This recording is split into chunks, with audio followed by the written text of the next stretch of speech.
Hi అండి. Sir నమస్తే. Sir ఏంటంటే చాలా రిలేటబుల్‌గా ఉండే కాన్సెప్ట్‌ని తీసుకొచ్చారండి. జనరల్‌గా ఏంటంటే conflict of the stories fiction నుంచి వస్తుంటాయి. మీరు చాలా రిలేటబుల్‌గా ఉండే పాయింట్‌ని పట్టుకున్నారు. మాకెక్కడ బాగా అనిపించిందంటే చదువుకున్నోడు చేస్తే గేదెలు కాస్తారంటారు. చదువుకున్నోడు చేస్తే డైరీ పెట్టుకున్నాడు అంటారు. ఇద్దరు చేసేది ఒకటే పని. సో కానీ మనం సమాజం చూసే దృష్టి వేరేగా ఉంటుంది. ఆ గేదెలు గాయటాన్ని చదువుకున్నాడు చేస్తే డైరీ పెట్టుకున్నాడు చాలా మంచి పని చేస్తున్నాడు అంటారు. అదే ఫార్మింగ్ చేస్తే ఆర్గానిక్ ఫార్మింగ్ అంటారు. మనం అంటే రైతు అంటారు. సో కాన్ఫ్లిక్ట్ పల్లెటూళ్ళలో అంటే ఫార్మర్స్గా ఉన్న ప్రతి ఒక్కళ్ళకి కనెక్ట్ అవుద్దండి. ఫార్మర్స్గా ఈ జనరేషన్ ఎందుకు ఉండట్లేదో కూడా ఒక కరెక్ట్ రీజన్ పట్టుకున్నారు. So very grateful to you. ఎందుకంటే అంత రూటెడ్గా వెళ్ళి స్టోరీ చెప్పగలిగారు. అవును సార్, అది మీరు చెప్పిన పాయింట్ రైట్ సార్. అది అసలు మేజర్గా ఈ సినిమా చేయడానికి బ్యాక్ ఆఫ్ ద మైండ్ అది ఒకటి ఉంది. ఏంటంటే యంగ్ జనరేషన్ పల్లెటూరులో వ్యవసాయం వదిలేస్తున్నారు. అయితే దానికి మనం ఏం చేయలేము, కానీ యాజ్ ఎ ఫిల్మ్ మేకర్గా నేనేం చేద్దాం అనుకున్నానంటే, స్క్రీన్ మీద కుర్రోడు వ్యవసాయాన్ని నమ్మి వ్యవసాయం చేస్తూ ఉంటే కొంతమందికి అది చాలా సరదాగా ఇన్స్పిరేషనల్గా అనిపిస్తుంది, ఆ లైఫ్ కనిపిస్తుంది. సో ఆ రకంగా అంటే ఆల్మోస్ట్ 2 decades అయిపోయింది సార్ స్క్రీన్ మీద రైతుని హీరోగా చూసి. అవును సార్, అవును. అది ఇంతకుముందు మనం కృష్ణ గారు వాళ్ళు ఉన్నప్పుడు ఉండింది ఇవి. మీరు రైతుని హీరోని చేశారు. Thankful sir. Thank you sir. So ఏంటి సార్ అంటే ఆల్మోస్ట్ చాలా పోగొట్టుకున్నానని చెప్పారు ఫైనాన్షియల్గా, అంటే మెంటల్గా కాదు. సో ఏంటి ఇంత స్ట్రగుల్స్లో కూడా ఈ జర్నీ కంటిన్యూ చేయడానికి వాట్ ఈజ్ యువర్ మోటివేషన్? అదే సార్, నేను ఫిల్మ్ ఇండస్ట్రీకి వచ్చినప్పుడే డిసైడ్ అయ్యాను ఏంటంటే ఏవో ఒక సినిమాలు తీసేయకూడదు, ఒక కైండ్ ఆఫ్ ఫిల్మ్స్ తీయాలి. వేరే మోటివేషన్ ఏం లేదు. క్రియేటివిటీ, కంటెంట్ అది జనాల్లోంచి రియల్ లైఫ్ సొసైటీలోంచి తీసుకురావాలి అన్నది మేజర్ ఎజెండా నాకు. కథ నేను చూసి శ్రీకాకుళం ఏరియాలో పెరుగున్నాను కనుక ఆ ఏరియాలో ఉన్న కథ నాకు చాలా బాగా అనిపించింది. ఆ మనుషులు చాలా బాగా అనిపించారు. అది చెప్పాలి అనుకున్నాను. రిలీజ్ అవుతుందో లేదో తెలియదు, కొత్త యాక్టర్సు. బట్ మనం సంకల్పం పెట్టుకొని మనం ఫుల్ ఫ్లెడ్జ్డ్ డెడికేషన్ పెట్టి చేస్తే మంచి జరుగుతుంది అని ఒక్కటే నమ్మాను. అది రిజల్ట్తో సంబంధం లేదు, చేయాలనుకున్న సినిమా చేశాను అనమాట. సో ఇప్పుడు చూస్తే అలానే ఉంది. మధుశాలిని గారు రావడం కానీ అవన్నీ వీఆర్ హ్యాపీ. అంటే గీతా సైన్ గారి కోసం కన్యాకుమారి కోసం గీతా సైన్ అంటే అర్థం కాదు సార్. అలా అంటే ఫస్ట్ కథ అనుకున్నారా, లేకపోతే కథలోంచి ఏవిడొచ్చారా, ఏవిడితో సినిమా చేద్దామని కన్యాకుమారి? లేదు సార్, నేను అసలు ఫస్ట్ కథే, అసలు యాక్టర్స్తో సంబంధం లేదు. తిను ఉండింది ఫస్ట్ ఏం ఫిల్మ్ చేస్తున్నావు అంటే ఇలా చెప్పాను. బట్ తను ఎప్పుడు నాకు నేను ఆడిషన్ చేస్తానని తన మొక్కమోటంకి అడగలేదు, నేను తను చేయలేదులే అని వదిలేసాము. చాలామందిని చూసాము. దాని తర్వాత తను ఒక్క ఆడిషన్ ఇస్తాను చూడండి అంది. సో ఆడిషన్ ఇచ్చిన తర్వాత అప్పుడు వి ఫెల్ట్ గుడ్ అనమాట. మళ్ళీ ఇంకొకసారి ఆడిషన్ చేయించాము. దాని తర్వాత వి టుక్ మధుశాలిని గారు. సో ఈ సినిమా ప్రజెంట్ చేయడానికి మీ పర్సనల్ రీజన్ చెప్పారు, కానీ సినిమా ప్రజెంట్ చేయడానికి చాలా ఫైనాన్షియల్ రీజన్స్ కూడా అవసరం అవుతాయి. దానికి మోటివేషన్ ఏంటి? అంటే ఈ సినిమా ముందుకు తీసుకెళ్ళాలంటే ఇప్పుడు చాలా అన్సర్టనిటీస్ చూస్తున్నాం ఇండస్ట్రీలో. సో థియేటర్స్కి ఆడియన్స్ రావటం కూడా తక్కువైందని అంటున్నారు, బట్ కంటెంట్ ఓరియంటెడ్ సినిమాలు ఎప్పుడు గెలుస్తూనే ఉన్నాయి. What is your gut feeling? మీరు అన్నట్టు ఆయన ఎలా కష్టపడ్డారో నేను అలాగే కష్టపడ్డానండి. అన్నీ పూలప్ చేసుకుని ఐ వాంటెడ్ టు ఎక్స్టెండ్ నా ఫుల్ సపోర్ట్ ఈ టీమ్కి. బికాజ్ కంటెంట్ బేస్డ్ ఫిల్మ్స్ అది చెప్పి ఏదో రిపిటేటివ్గా నాకు అనాలని లేదు. బట్ ఒక లవ్ స్టోరీని మనం ఎన్నో లవ్ స్టోరీస్ అంటే ఒక rich girl, different combinations, uneducated, educated ఇవన్నీ చూసేసాం. బట్ ఇంత ఒథెంటిక్గా ఫార్మర్స్ కానివ్వండి, లేకపోతే అగ్రికల్చర్ గురించి ఆ రియల్ ఎమోషన్ ఏదైతే నేను ఎప్పుడైతే చూసానో ఆన్ స్క్రీన్, నాకు అది చాలా బాగా అనిపించింది. బికాస్ మనందరికీ సొసైటీలో డాక్టర్స్ కావాలి, లాయర్స్ కావాలి, పోలీస్ వాళ్ళు కావాలి, అందరూ కావాలి. అలాగే రైతులు కూడా అంతే ఇంపార్టెంట్. అదేమీ చిన్నది కాదు. దాన్ని మిగతా వేరే పొజిషన్స్కి ఎంతైతే ఇంపార్టెన్స్ ఇస్తారో అన్నిటికంటే ఎక్కువ ఇంపార్టెన్స్ రైతులకి ఇవ్వాలి అని నేను నమ్ముతాను. ఎందుకంటే పొద్దున్న లేచినప్పటి నుంచి ఫస్ట్ మనం తిండితో స్టార్ట్ చేస్తాం. వాళ్ళు లేకపోతే there is nothing for us అని నా అభిప్రాయం. అండ్ ఇలాంటి ఒక బ్యూటిఫుల్ స్టోరీ అండ్ పర్ఫార్మెన్సెస్ అయితే అద్భుతంగా చేశారు. When it is coming forward అంత ముచ్చట్గా ఉన్నప్పుడు how could I hold back and not give it my all. So ఆ ప్రాసెస్లో I thought let's go all out which ever possible way. And మేము 27కి రావడానికి కారణం, వినాయక చవితికి రావడానికి కారణం కూడా అదేనండి. బికాస్ ఫెస్టివ్ సీజన్, ప్రతి ఇంట్లో వాళ్ళందరూ గ్యాదర్ అవుతారు, మంచి టైం స్పెండ్ చేయాలనుకుంటారు. అలాంటి టైంలో ఇలాంటి ఒక మూవీ వస్తే I'm sure they will also be very very happy. And yeah, it's not just about what we are bringing to the table. I'm very confident that we are coming with a beautiful story. Madhu గారు, yeah, Ah, hi, చెప్పండి. My self Hemamali here. So Hi Hemaji. So actually trailer నిజంగానే చాలా చాలా బాగుంది. ఆ caption పెట్టినట్టు organic ప్రేమ కథ ఏదైతే ఉందో అదంతా యాప్ట్గా సెట్ అయినట్టుంది. బట్ మేము కితకితల్లో చూసి చాలా ఎంజాయ్ చేసాం. మీ రోల్ కావచ్చు, మీ క్యారెక్టరైజేషన్ కావచ్చు. ఇందాక శ్రవంతి గారు చెప్పినట్టు అప్పటికి ఇప్పటికి అలాగే ఉన్నారు, ఏం చేంజ్ అవ్వలేదు. బట్ ఇన్ని రోజులు ఏమైపోయారు, మధ్యలో గ్యాప్ ఎందుకు వచ్చింది? అండ్ ఈ సినిమాని ప్రజెంట్ చేశారు అండ్ ఫర్దర్గా ఏదైనా డైరెక్షన్ సైడ్ కూడా వెళ్దామని ఉందా? What is your thought?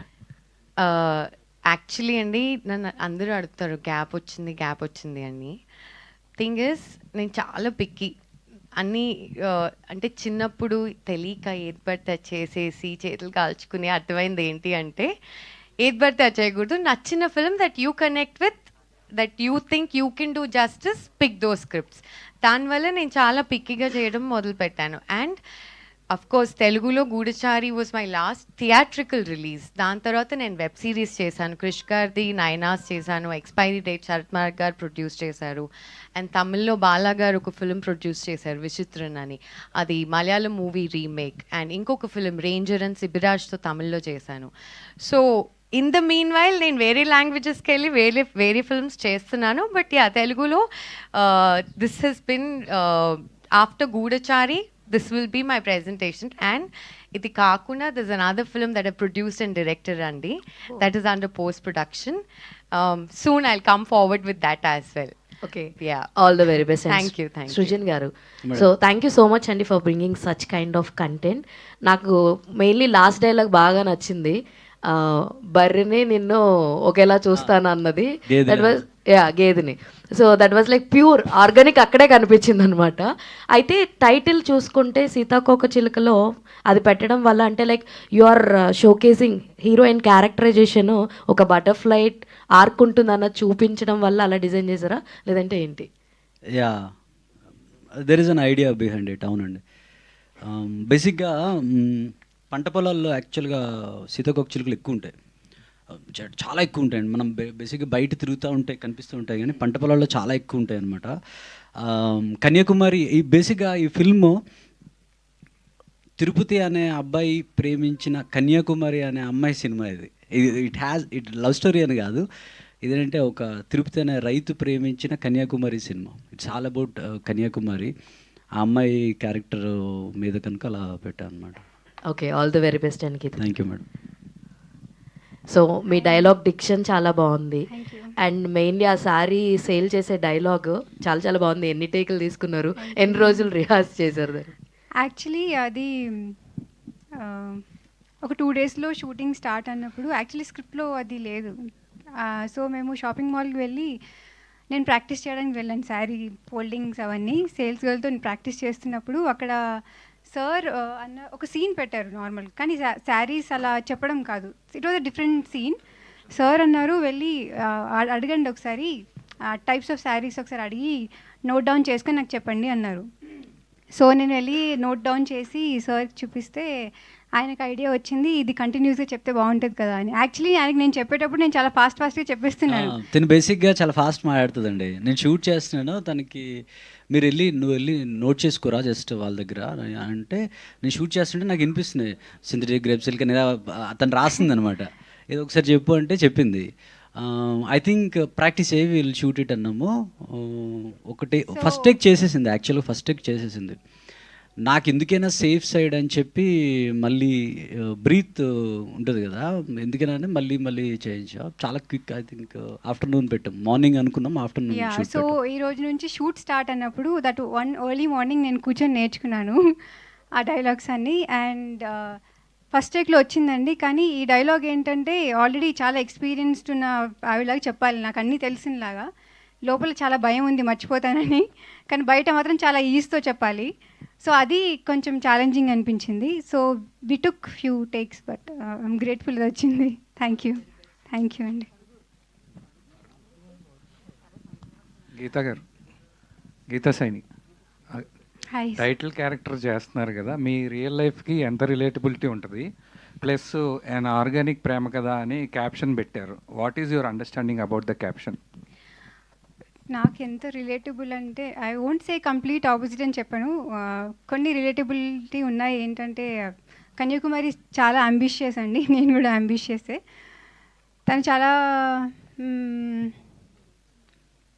Kanyakumari చాలా స్ట్రైట్ ఫార్వర్డ్ ఉంటుంది, నేను కాదు. ఐ థింక్ ఓన్లీ వన్ పాయింట్లో చాలా అంబిషియస్ దగ్గరే అదొక్కటే అండి. అండ్ ఆర్గానిక్ లవ్ స్టోరీ ఎందుకంటే క్యారెక్టర్స్ చాలా రియలిస్టిక్గా ఉంటాయి. అండ్ సిచ్యువేషన్స్ కూడా క్యారెక్టర్స్ ఎలా ఫీల్ అవుతున్న లాగా ఉంటాయన్నమాట. అంటే ఏదో ఒకటి పెట్టేసాం సిచ్యువేషన్ లాగా ఉండదు.